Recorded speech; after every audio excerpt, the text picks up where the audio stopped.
Hello and welcome to Buffy and the Art of Story Season 7.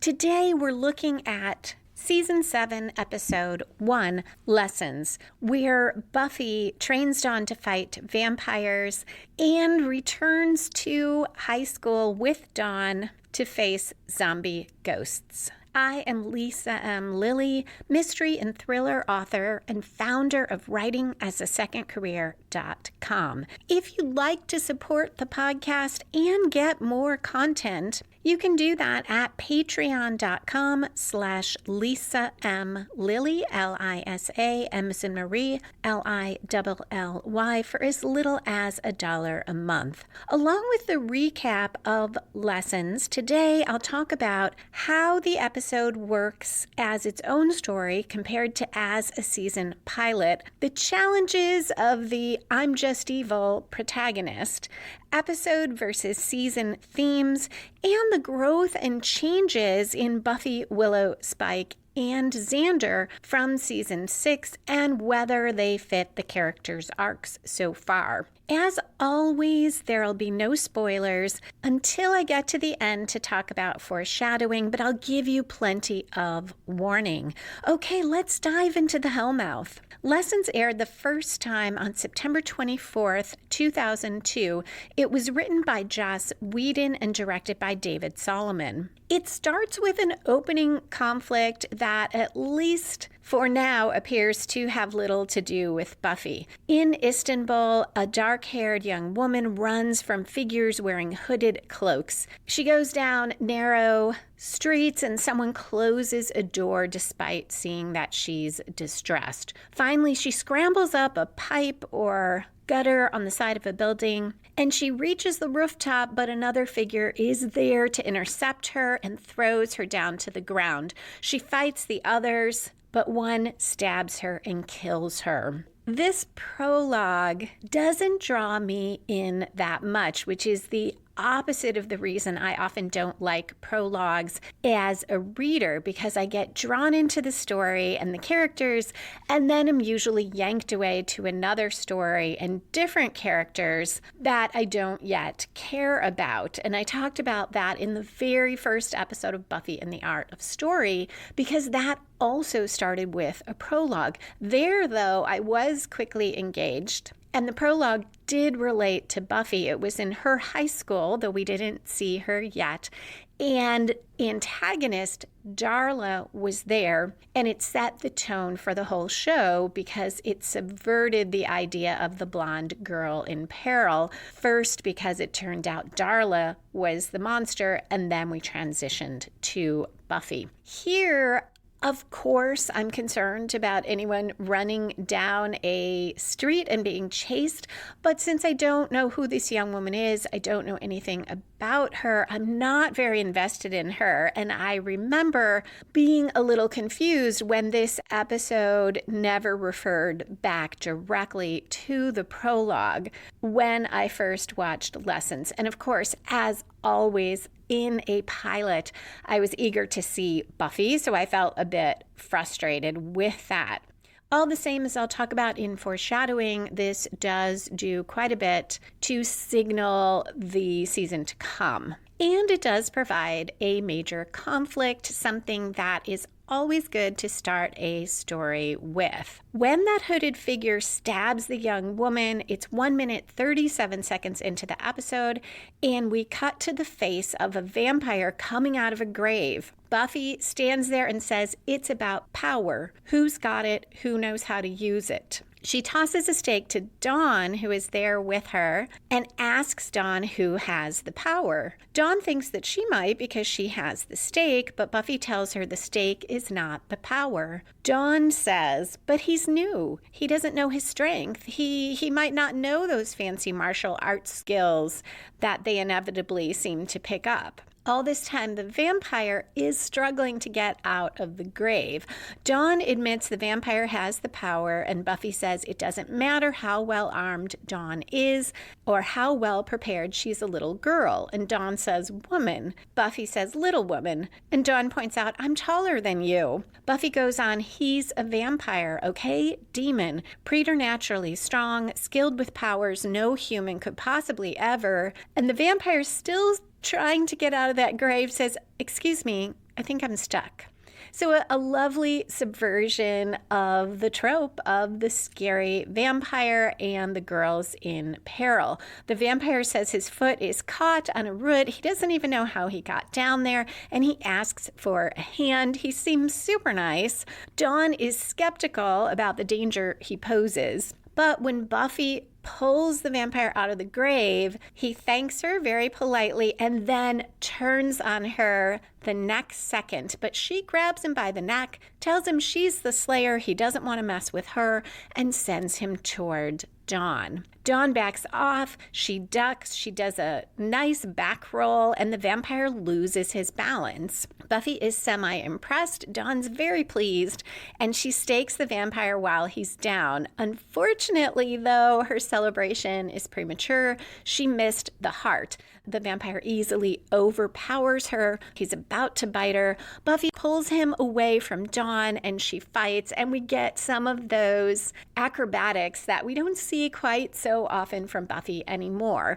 Another callback to the very first episode where Buffy, as best I remember, did quite a few unnecessary backflips and cartwheels to remind us how she started as a cheerleader. Now she grabs a sword and lops the vampire's head off. It dusts. Buffy tells Dawn the only lesson is that it's real. Quote, it's always real. End quote. Dawn tells Buffy she had a plan the whole time and goes on, yeah, I planned to get killed, come back as a vampire, and bite you. Buffy reassures Dawn that she did pretty well and confides that she missed the heart the first time too, though just that once. Dawn, excited, talks about the things that went well in the fight. Buffy cautions Dawn the next vampire she meets, she should run away. And then they talk about how vampires and demons are nothing compared to what's coming. We might think that's a reference to the Istanbul scene. I certainly thought that when I first watched the episode. But we get another bit of a subversion here and a callback to the early seasons because Dawn says, I know, I just can't believe it's back. Buffy responds, believe me, I thought I was long past it. I guess you never are. Just a few more days till it starts, and then we'll never know what's coming next. And at 5 minutes, we cut to a ribbon-cutting ceremony at the brand new Sunnydale High. We will meet the man leading it, Principal Wood, in a later scene, but for now, we cut to credits at 5 minutes, 17 seconds.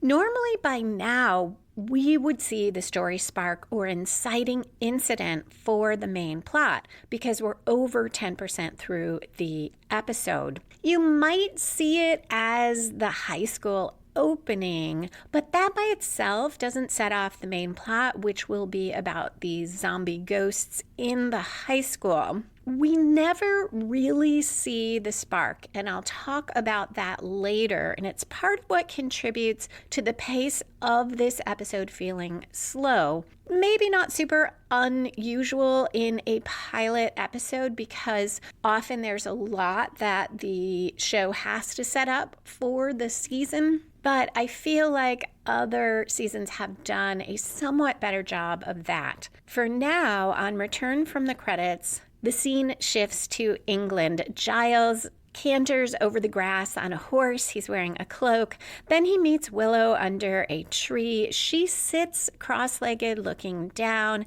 and a flower grows out of the ground and unfurls in front of her. Giles observes that the flower doesn't belong there and says it's from Paraguay.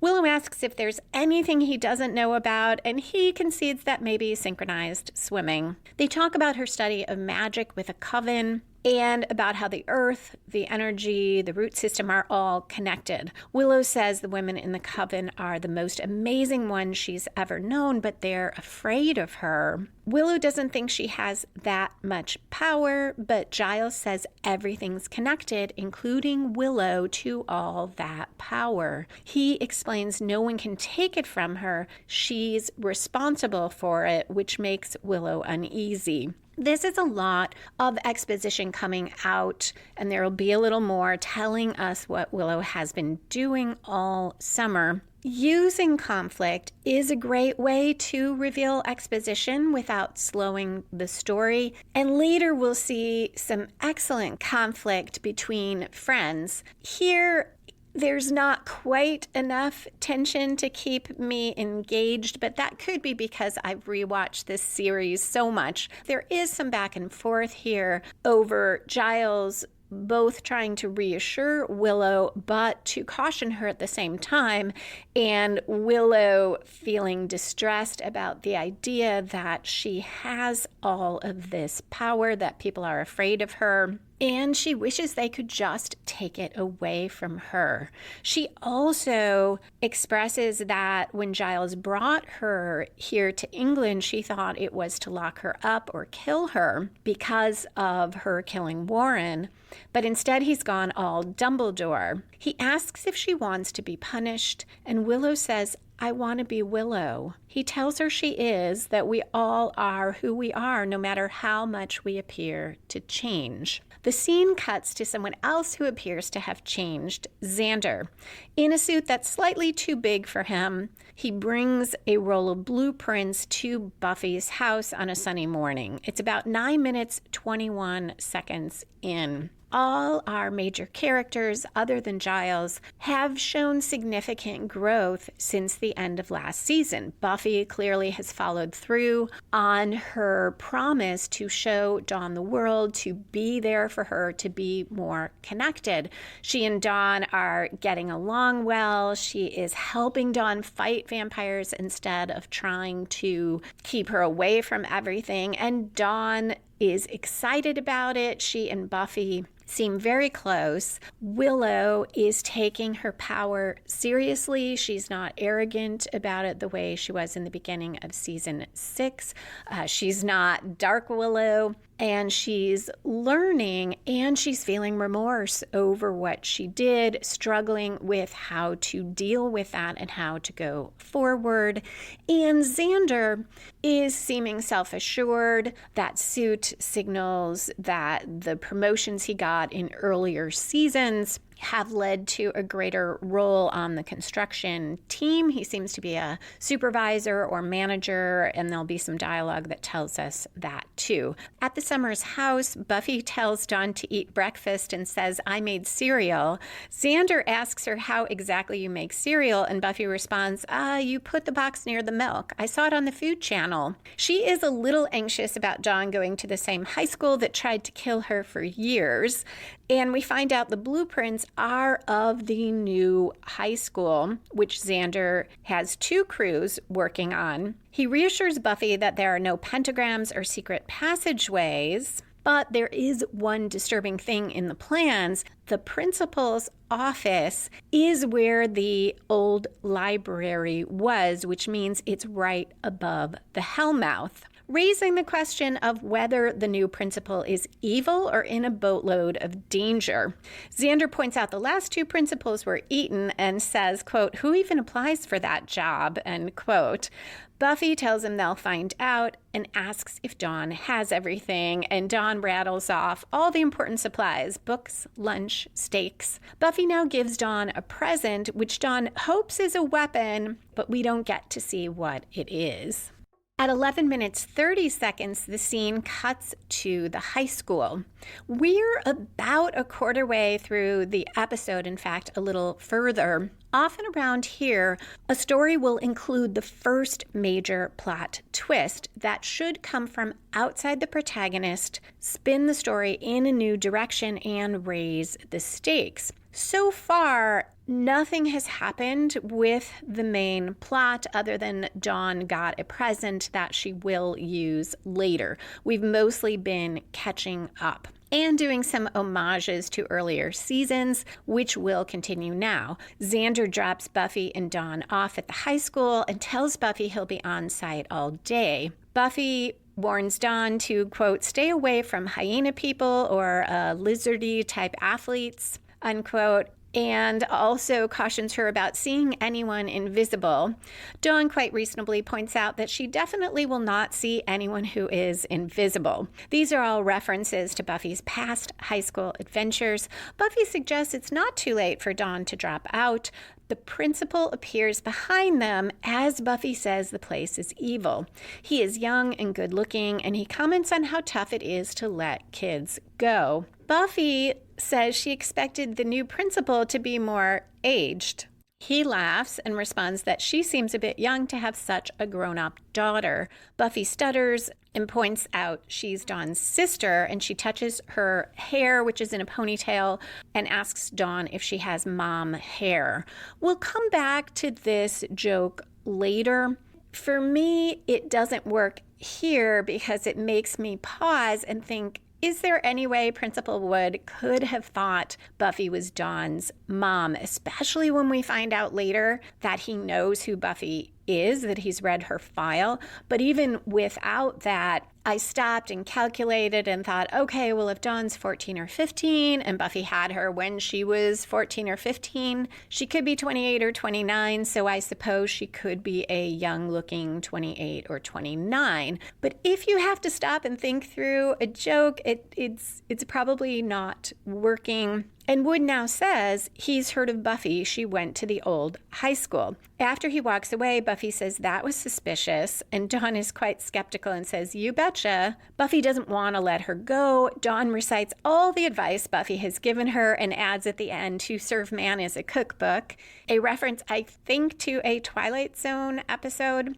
After Dawn walks off, Buffy wanders the hall, which are deserted after the bell rings. And I do love the Buffy and Dawn interplay there. Dawn accepts the advice, but jokingly pushes back at Buffy, letting her know she's being overbearing, and Buffy's concern for Dawn shows through. A basketball flies out of one of the hallways and bounces against a locker near Buffy. A hand reaches out to grab it from around the corner, but when Buffy tries to find whoever it is, he is nowhere to be found. We get a quick flash of him, and we will see him later. This is Carlos. And earlier when Buffy and Dawn were talking, the student Kit that Dawn will befriend walks by, something I only noticed on watching this for the podcast.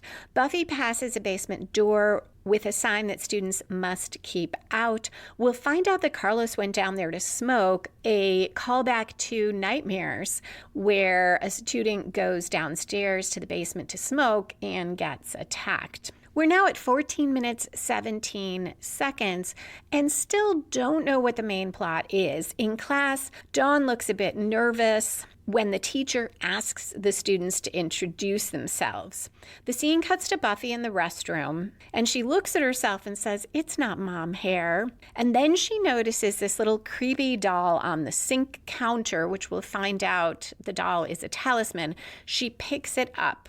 This is where the main plot becomes more apparent. I think that the story spark is when whoever or whatever it was placed the talisman, something we never see. For right now, we get what you could see as that 1/4 turn, that first major plot turn, because a zombie ghost appears. It's a dead-looking woman with a rotting face and long hair, and she says, you can't protect her, you couldn't protect me. Buffy turns, but no one's there. So this is from outside Buffy, turns the story, raises the stakes. Then a dead guy appears and yells at Buffy to get out. So we have both the beginning of the story and the turn. We cut back to Dawn, who is doing really well at introducing herself. She seems pretty self-assured. She jokes about being into Britney Spears' early work before she sold out, so mainly her finger painting. And Dawn says her favorite activities include never having to do this again. So she's very poised, and the class laughs at her jokes, and it's really nice to see how much Dawn too has grown. She's not just getting along with Buffy better. She has a confidence that we have not seen in Dawn before. And it makes sense. She's been learning to fight vampires. She's been bonding with Buffy. She probably does not feel so alone anymore. And we're happy to see Dawn doing well. So, of course, Buffy bursts in, yelling Dawn's name, and says they have to go. It's not safe. The whole class and teacher turn and look at Buffy. Buffy stutters, sees how uncomfortable Dawn is, and says she thought Dawn was in danger of, but she obviously can't say zombies, so she says smoking, and then kind of mumbles that she'll be around. Dawn handles this pretty well, too. She says, I also have a sister.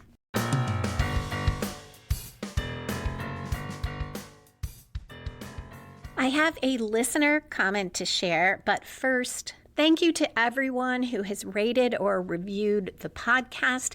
It helps other people find the show, and it's harder and harder these days with all the podcasts out there to have anyone come across Buffy and the Art of Story, even if they are big Buffy fans, or search for Buffy podcasts. So I really appreciate it. Thank you also to everyone who tells other people about the podcast or shares it on social media. That makes so much difference. A comment from longtime listener Roberta Lip.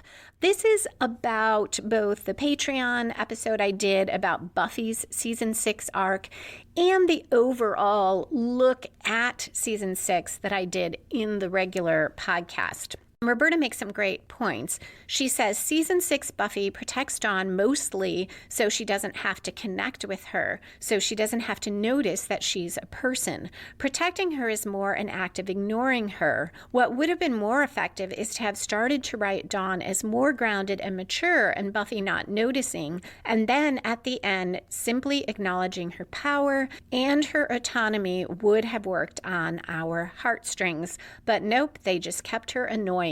That connects so well to this episode, where we see not just that Buffy is more connected to Dawn, but that Dawn herself is more grown up and self-assured. And I love Roberta's take on that. I had questioned why that scene with Buffy and Dawn underground didn't have as much power as I felt like I wanted it to. And part of it was, for me, we kept getting that kind of petulant, whiny Dawn breaking through. And here we see a different Dawn that I really like. And if Dawn had made that growth through the season and Buffy didn't see it until that moment, that would have a lot more power. Instead, I felt like this show just kind of rushed Buffy into suddenly being like, oh, I want to show you the world, not protect you from it. And that didn't have the same resonance for me. So I love Roberta's way of fixing that. And interestingly, it seems like the writers have essentially done that in this episode with Dawn. I suppose you could argue it's cause and effect. Buffy becomes more engaged with Dawn. Dawn becomes more confident. And that probably is realistic. It would be tough for season 6 Dawn to have a lot of confidence and poise, given that she feels so alone and overlooked and forgotten, because a lot of times she is, but it would have made her a little more engaging character if we had seen more of that in Dawn toward the end of season 6. If you have thoughts or comments you'd like to share, please comment on the YouTube episode on Patreon or by emailing me at buffystorypod@gmail.com.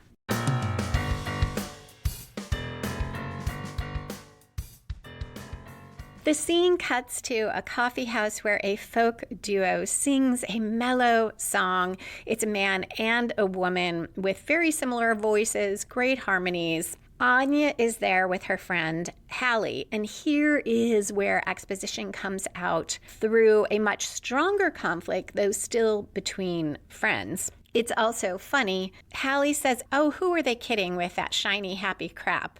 Anya agrees and says the woman singer will be calling her in 6 weeks for vengeance. Hallie, though, scoffs about the idea that anyone would be frightened of Anya. She tells Anya everyone in the demon world is calling her Miss Soft Serve. Anya's a bit taken aback, and Hallie now shows she's saying this out of kindness and concern. She admits she was always a little competitive with Anya. Quote, "There was that thing in the Crimean War," end quote.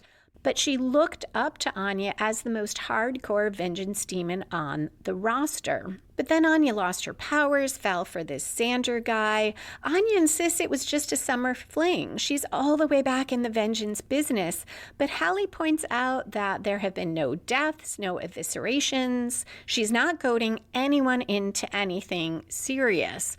This is great back and forth. It brings out all this information about Anya for new viewers or to remind us of Anya's past, but it is through a genuine conflict between these two very old friends and vengeance demons. Hallie gives the example that the last thing Anya did was make someone French. And side note, when I watched the French version on the DVD where it's all dubbed in French, Anya made someone Italian. Hallie warns Anya that D'Hoffryn and the lower beings are all feeling the heat. Something older than the old ones is rising. This seems like an indirect reference, maybe, to that opening about Istanbul. And it's notable because you would not expect Hallie or D'Hoffryn to feel worried about anything. And Hallie concludes with, "This is a bad time to be a good guy."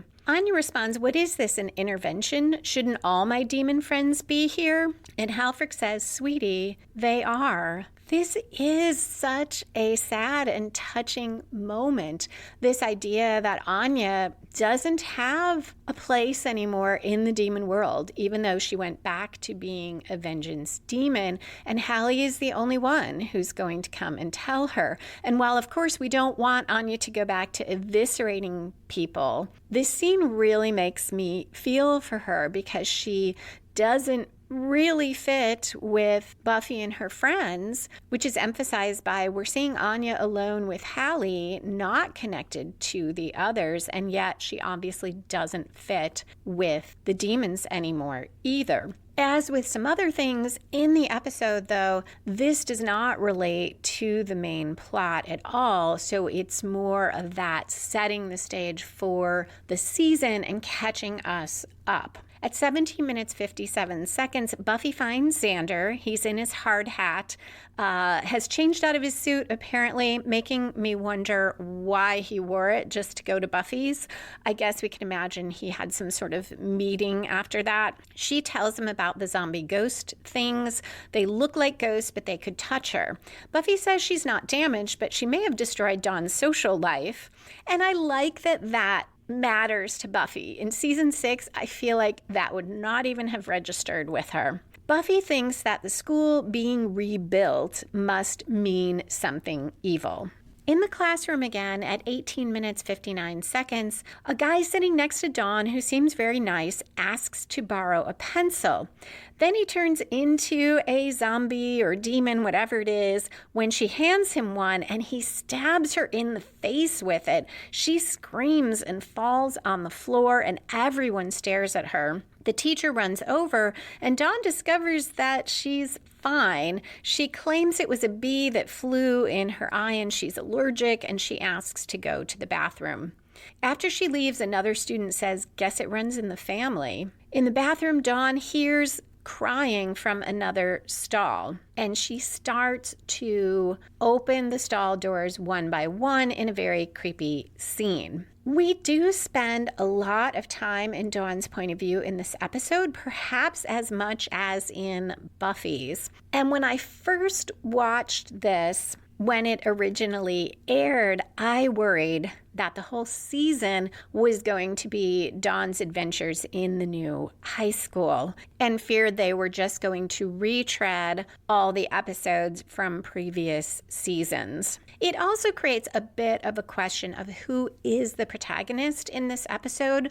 I won't go into it in depth, but as I've talked about before, for protagonists, generally we look at who has the most active goal, whose point of view are we in the most, and who has the most at stake. And both Buffy and Dawn come out pretty evenly on all three of those things. The scene cuts to Buffy hurrying through the hall after that encounter with the zombie ghosts. She runs into Principal Wood, who is surprised that she's still there. He points out that usually people who graduated go somewhere else. Buffy tells him she just wanted to get to know the new campus, make sure it's safe for her sister, and she has a little edge to her voice. In the DVD commentary, Joss Whedon said that he never tells the actors if a character is good or bad when they start out. So the actor who played Robin Wood didn't know if the principal was going to be a villain or an ally of Buffy's, and he was told to play him as very charming and personable, and it would work either way. And there is definitely that question throughout this episode. What is the deal with the principal? A lot of things he says are somewhat suspicious. Both he and Buffy have reasons to wonder about each other, and we just don't know.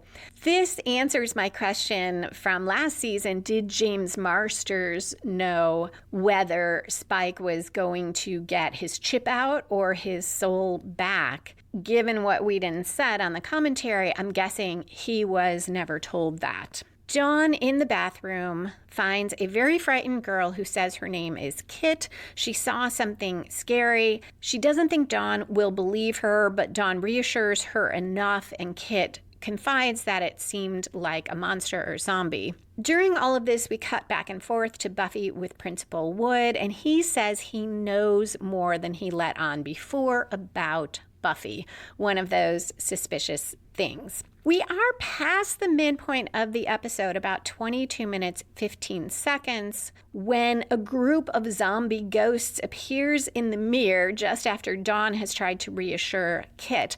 The floor then caves in and both girls fall into the basement. Usually at the midpoint, we see a major reversal for the protagonist committing in full to the quest, or both. And here, whether Dawn or Buffy is the protagonist, Dawn falling into the basement is a major reversal. It definitely interferes with both their goals, Buffy's of keeping Dawn safe and Dawn's of doing well in high school and being safe. So it's not looking too good for either of them. The scene then cuts to Willow's face. She looks petrified. She's on the ground gasping for air. Giles is holding on to her, telling her to breathe. And we find out Willow had a vision. This scene confused me so much the first time I watched because we see Dawn and Kit fall through the floor, and at first I'm thinking this relates to Willow's vision and that somehow the zombie plot is connected, but I don't think it is.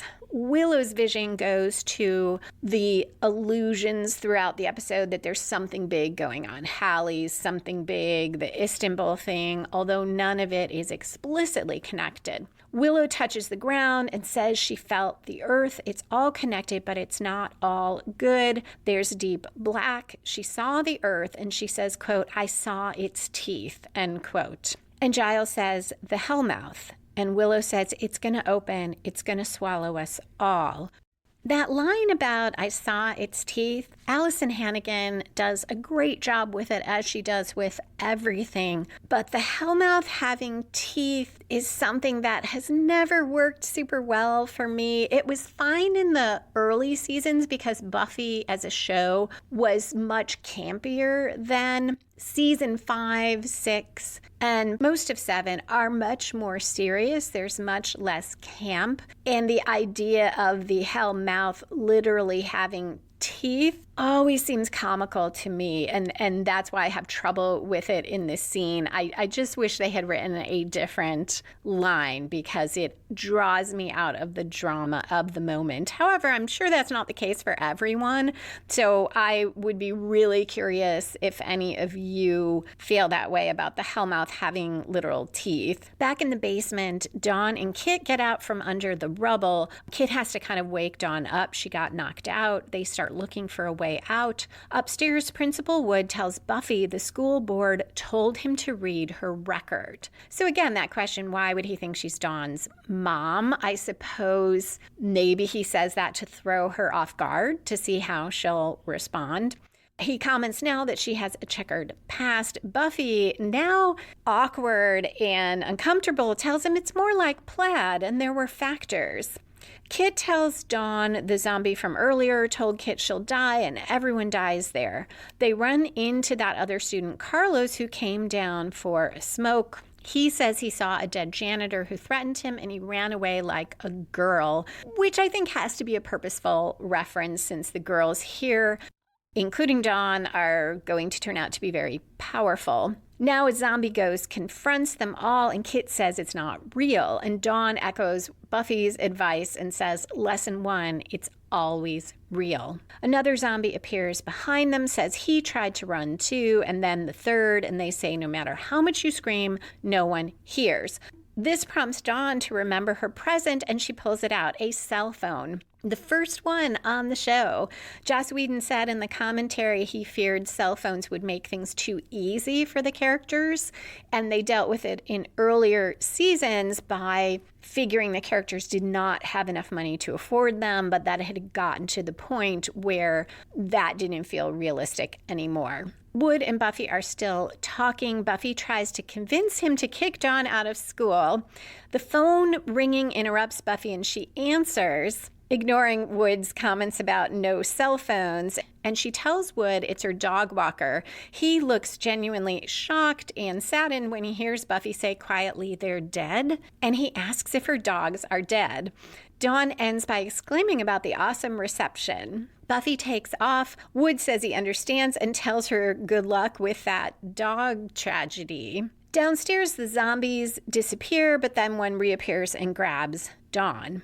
For whatever reason, these zombie ghosts never feel that threatening to me. I think it's because they keep just disappearing. So they'll fight a bit and then just vaporize. And I don't love all of the time with Dawn and these students. And it isn't just the protagonist issue, because I can deal with both Dawn and Buffy having their own stories here that intersect. And it probably doesn't matter which is main plot and which is subplot. But these other two characters are never really developed. We know nothing about them. The way Kit is dressed, she has a bit of a goth look, suggests in the parlance of the show that perhaps she's a bit of a outcast or troublemaker. Carlos goes to smoke. That's all we know about him. And I think he's wearing a Letterman jacket. And they don't have any particular personalities. We don't care about them. And on first watch, I worried because I thought, well, are we going to be stuck with these characters all season? Buffy goes back to that bathroom where she saw the zombies. She sees that giant hole in the floor and she jumps into it. She calls Dawn on the phone, but gets no answer, and this janitor zombie appears and tells her she's too late. She sure as hell didn't save him. Buffy asks what he's after, tells him to leave her sister alone. I like that this shows us how much Buffy cares about Dawn, how connected the two of them are, and connection is clearly a big theme of this episode. The word is used often, and even when it's not used, it is shown through the character's action. At the same time, I'm a bit thrown that Buffy has zero guilt or sadness if she, in fact, didn't save these characters, and we'll see that doubled down on in a moment.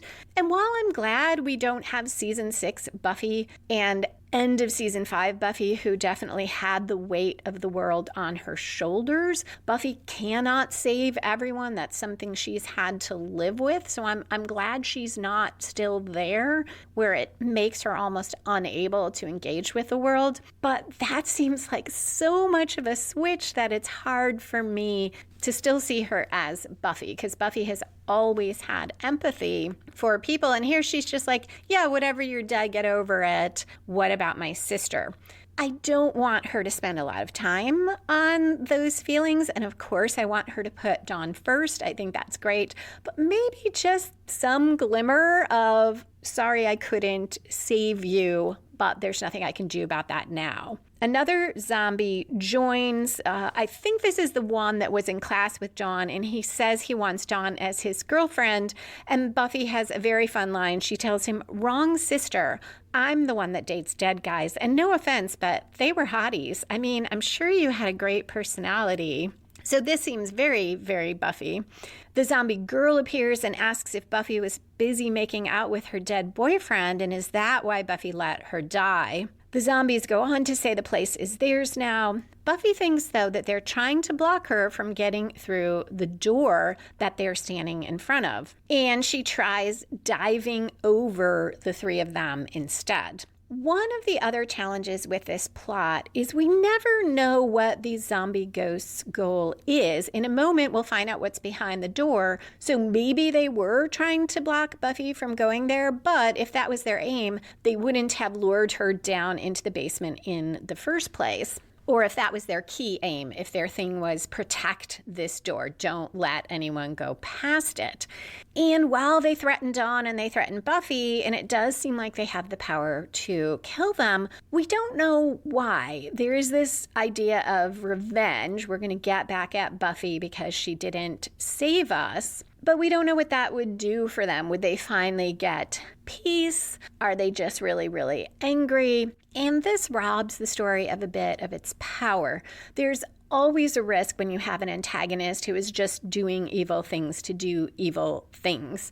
There is a little bit of nuance here because she apparently didn't save them, but that doesn't resonate as much because, one, Buffy doesn't seem to care, and these aren't people that we saw before as viewers, so we don't really care. And the bigger issue is we never find out who placed that talisman, and that's who really would be the antagonist here, and we don't know why. We don't know what their aim was, and that, generally speaking, is a lot less interesting when we have no idea why the antagonist does what they do. There's more fighting with the zombies, but the door Buffy was trying to get to flies open.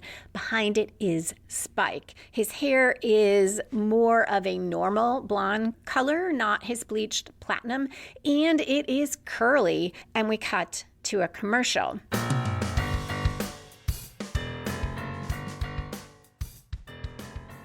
Did you know that you can find the Buffy and the Art of Story books, my other nonfiction books for writers under my clever pen name L.M. Lilly, and my supernatural thrillers and female detective fiction in your local library? If they don't already have them, they can order them for you, including the audiobooks of my book Super Simple Story Structure and my book The One-Year Novelist. You can also find all my books at lisalilly.com, and more information about plotting and writing novels or any type of fiction at writingasasecondcareer.com.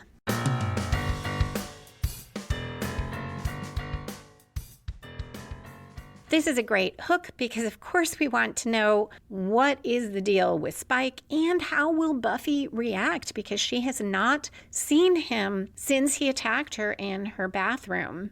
And all she knows is what Clem told her, that he left town. Buffy asks Spike if he's real. She looks so shocked, and he gives this sort of maniacal laugh, which later makes a lot of sense. He's got all the reason in the world to believe that Buffy is not real.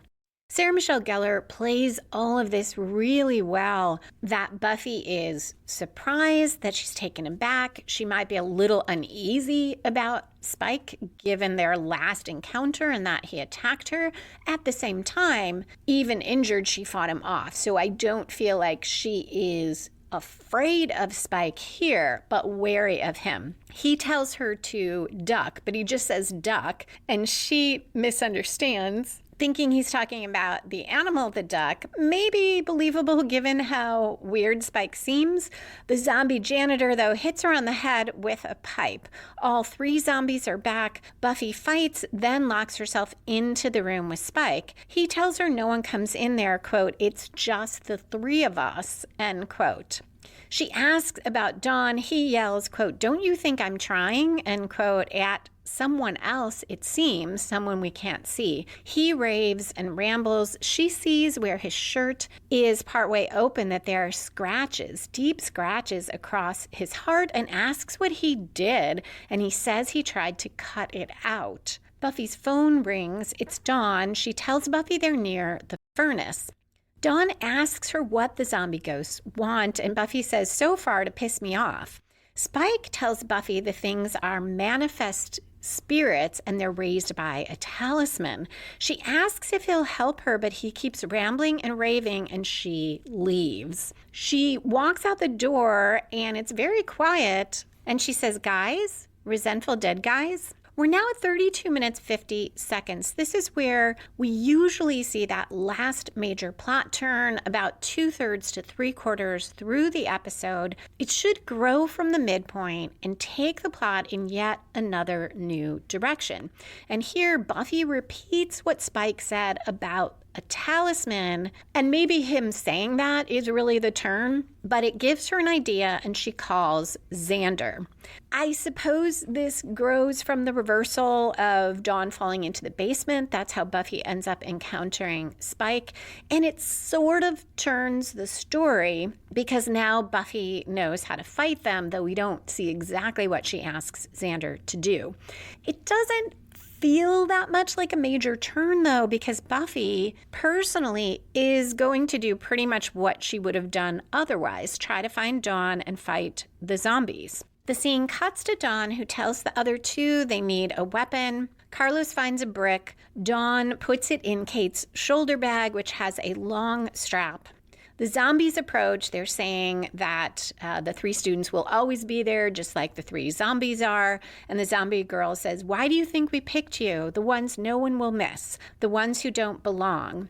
This probably would have had more emotional resonance for me if we hadn't seen Dawn doing so well in high school before the zombies showed up and Buffy showed up and made her look bad. Although I suppose it was inevitable that something would happen where Dawn would be singled out because of her connection to Buffy and because she knows about the vampires and the demons in the world of Sunnydale. The zombies tell the students they'll never get out of high school. Dawn tries to attack, but she gets knocked back and screams. Buffy hears and runs toward the sound. Upstairs in the bathroom, Xander sees that giant hole in the floor. He edges around it to look for the talisman. In the DVD, Joss Whedon commented that those moments show so much about character. Buffy sees a giant hole in the floor and jumps into it because that's what a hero does. She knows that's how she'll find the zombies. And Xander, a regular person, edges around it. Of course, Xander has a different goal, which is to find that talisman. So we just had that turn in the plot, and already we are at the climax, which is where the opposing forces have their final clash and resolve the main conflict. At 34 minutes, 21 seconds, the zombie janitor bends over Dawn. He's about to kill her and tells her she can thank her sister for this.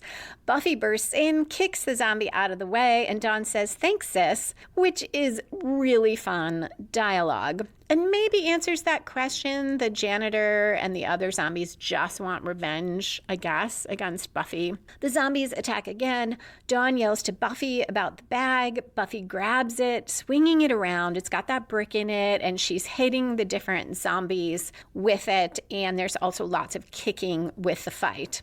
Xander crawls across the bathroom floor. He sees the creepy little doll and grabs it.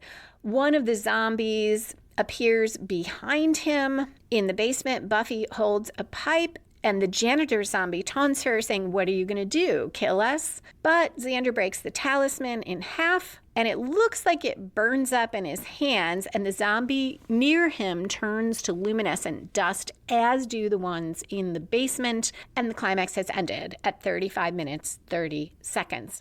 It's great teamwork from our friends. It does fall a bit flat for me because ultimately all Buffy had to do was not defeat the zombies in the fight, but just hold them off until Xander broke the talisman. She, as the protagonist, at least in her own plot, does solve the problem. She does defeat the zombies because she's the one who puts it together and tells Xander to go find the talisman, but it makes the climax feel a little bit less satisfying. We're now at the falling action part of the episode. This is where the writers tie up loose ends, resolve any subplots, and in a continuing series, move along the season or series plots. Carlos asks Buffy if the zombies are really gone. Buffy says the talisman must have been destroyed, and Dawn asks how she knew to do that. Buffy doesn't say anything about Spike. Instead, she just says there's always a talisman. Her real question is who put it there. The first time I watched, I did not remember that Buffy had picked up that little doll in the first place.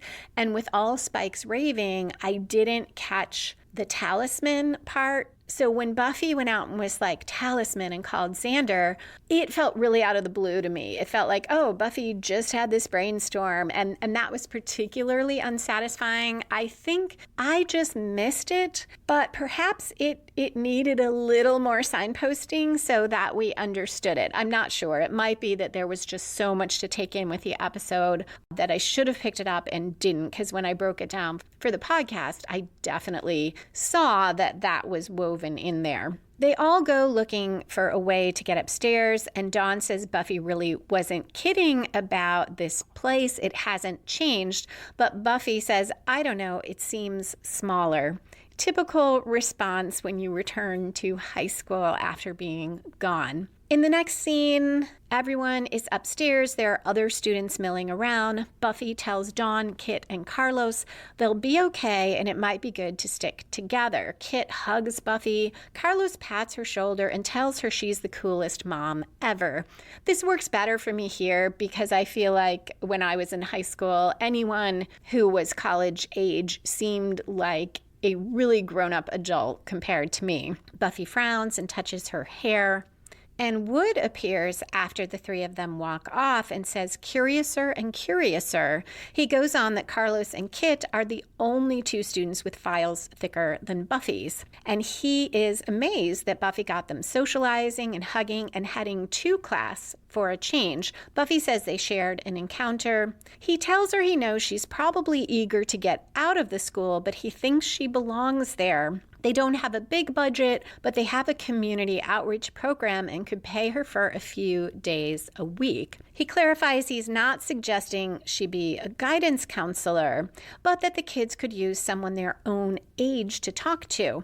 Buffy says she's in, and Wood tells her, you did hear the part about the money, didn't you? Buffy says she'll work it out. She'd like to keep an eye on the place. On first watch, this scene really threw me because there's no way Buffy is qualified to do this. And I think that is supposed to be a story question that we wonder about and that makes us wonder more about Wood. But for whatever reason, I remember fearing that this was just going to be kind of lazy writing for the season and didn't trust that it would pay off. I thought, oh, great. They just want to bring Buffy back to the school, so the flimsiest of excuses will do it. Buffy tells Wood she'll work it out. She'd like to keep an eye on the place. Wood tells Buffy he's going to be the best principal ever and walks off, and Buffy eyes him with a bit of suspicion as he does. The scene cuts to Spike huddling in that basement room. He seems to be talking to himself, and he says, the thing is, I had a speech. I learned it all. Oh God, she won't understand. She won't understand. Now Warren appears, walking behind Spike and chuckling a little. Of course she won't understand, Sparky. I'm beyond her understanding. She's a girl with sugar and spice and everything useless unless you're baking. I'm more than that, more than flesh. And he morphs into Glory. This whole scene is great to study if you want to look at how to make dialogue different for every character, because each villain that comes back sounds uniquely like themselves. And some of it is the actors, but even the dialogue alone, really worth a read through if you are wanting to study that aspect of dialogue. Glory says, "More than blood. I honestly don't think there's a human word fabulous enough for me. Oh, my name will be on everyone's lips, assuming their lips haven't been torn off, but not just yet. That's all right, though." She turns into Adam, who says, "I can be patient. Everything is well within parameters. She's exactly where I want her to be, and so are you, number 17. You're right where you belong." A nice reference to Hostel 17, what the initiative called Spike. Adam turns into Mayor Wilkins, who says, "So what did you think? You'd get your soul back and everything would be Jim Dandy? A soul's slipperier than a greased weasel. Why do you think I sold mine?" "Well, you probably thought that you'd be your own man, and I respect that." And now he becomes Drusilla. "But you never will." And that overlaps, that one line overlaps with the mayor saying the same thing. She goes on, "You'll always be mine. You'll always be in the dark with me." And that to me called back to Spike in season 6 trying to say or saying to Buffy, "You belong in the dark with me." She says, "Singing our little songs. You like our little songs, don't you? You've always liked them right from the beginning. And that's where we're going. Perfect." She turns into the master. And the master says, "Right back to the beginning, not the bang, not the word, the true beginning. The next few months are going to be quite a ride, and I think we're all going to learn something about ourselves in the process. You'll learn you're a pathetic schmuck if it hasn't sunk in already. Look at you, tried to do what's right, just like her. You still don't get it. It's not about right, not about wrong." And now we cut from the master to Buffy, standing near Spike, arms folded, looking down on him as he is still crouching on the floor. And she says, "It's about power." And this bookends the episode because Buffy's first line was, "It's about power." And that is the end of the episode. What's interesting is power, definitely a theme, but not so much overtly in this episode. Indirectly, yes, because whoever placed that talisman had power. The Hellmouth has it. Buffy is trying to figure out what it all means, but directly in that main plot about the zombie ghosts, power not so much of a thing unless I'm really missing something. More on the themes in foreshadowing. And if you want to hear more about Joss Whedon's DVD commentary and my thoughts about it, I am doing a bonus episode for patrons about that.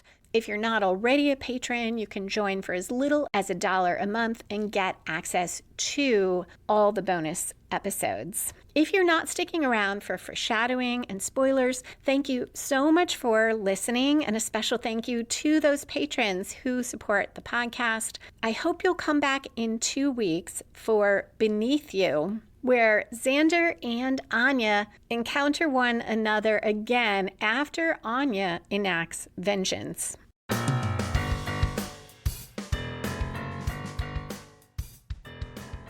We are pretty much hit over the head with the theme of power for the season. The fact that the first line of the entire season starts with it, and that it ends with whatever the evil is saying that to Spike in the basement in the form of Buffy.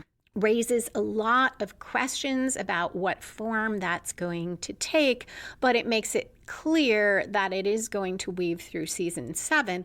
And I think it's a really interesting theme, especially when we get to Buffy toward the end of the season, being offered more power by I guess they were the original Watchers, when she is thrown back in time in a way, mystically, and she turns it down. So the question of how do you fight power and what kind do you need? Buffy doesn't want that kind of power, and yet she questions whether she ought to have taken it.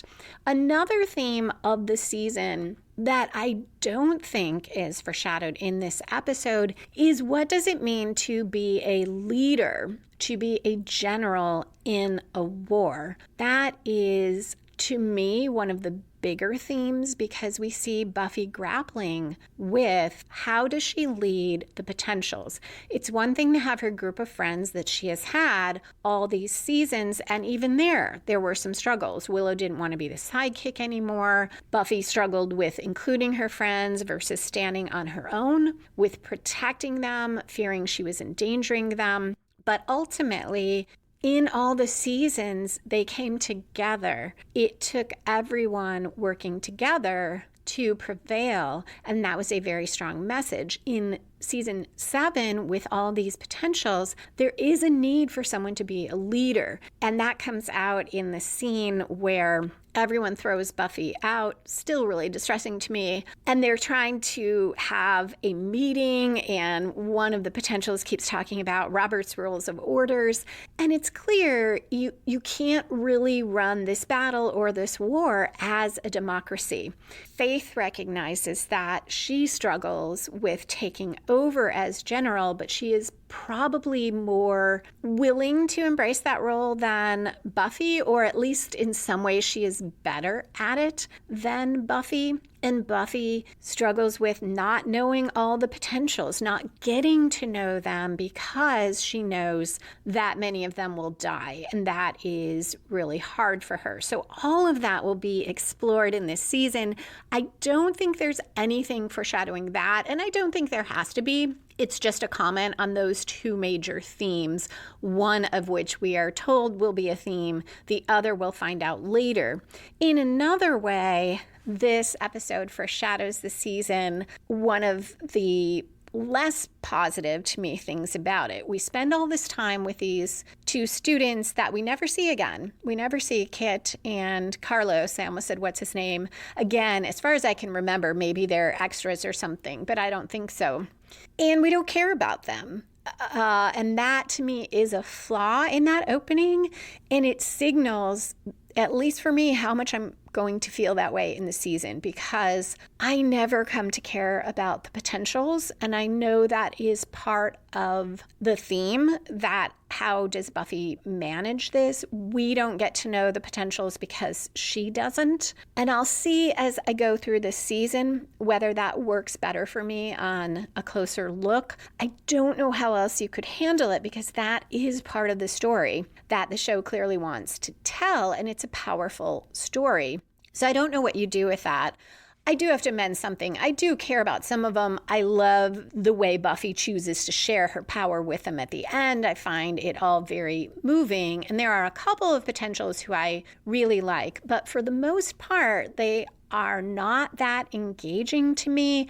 And I'm disappointed that in the last season of Buffy, I don't get to spend more time with Buffy and her friends. And I get that it is a different type of season, and that really is a strength of the show. They never just do what they've done before. Despite my fears on first watch about this season, it definitely is not a retread, with maybe one exception, but I won't go into that now.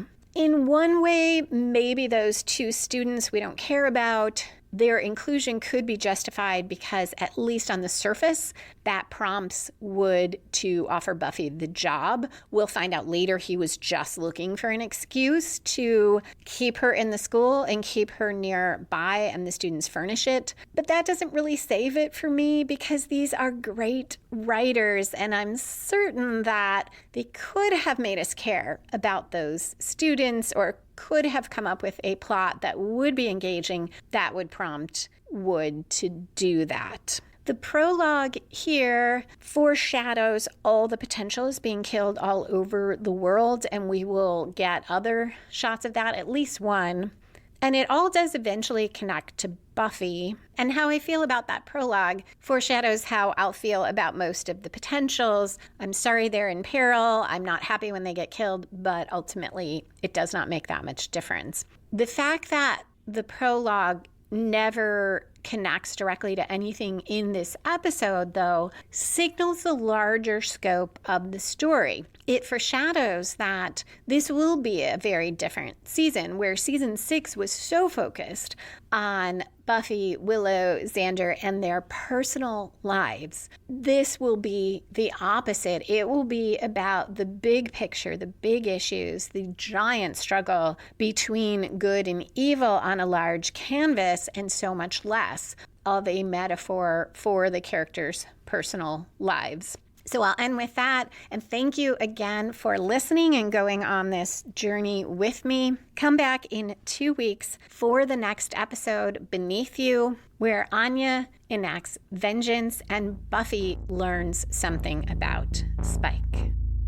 You can find back episodes of Buffy and the Art of Story, as well as the Buffy and the Art of Story books and all my fiction at lisalilly.com. Music for this episode was written and performed by Robert Newcastle. Buffy and the Art of Story is a production of Spiny Woman, LLC, copyright 2024. All rights reserved.